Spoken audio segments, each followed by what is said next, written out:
Ebyona omuhwezi wa sipiika abigambire ubwo abire nayiguraho ekyombeko kya sako eyatandikirwe gavumenti ya NRM omwaka gwa 1999 etyo ekagikwasa bitereko People's Sacco erikushangwa omugombora ya bitereko omu district ya MITOOMA. Ani bwitogo hati nibagugura kiro kakaga na bishata kakaga na bitano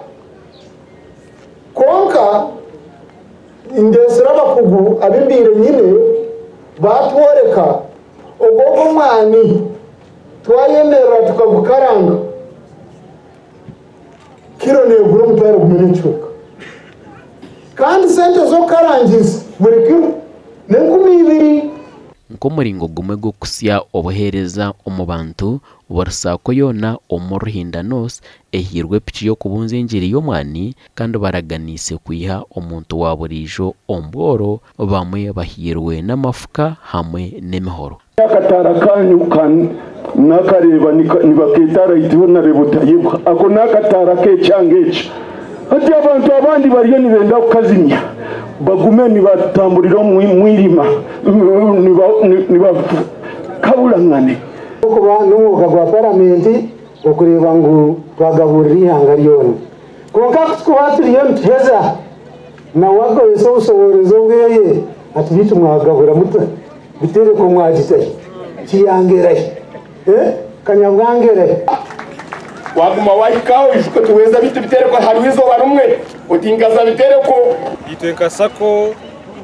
tubonize twatereza sako kandi ecyasigara no kuronda sete ezo kuhereza abamemba bitu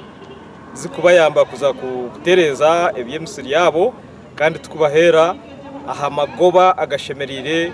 omuhingi mwani turabahereza agriculture loans turazibahereza bagure mu fertilizer bahingisa abantu bagure bateme bihingwa inputs bafune sente kandi bakozese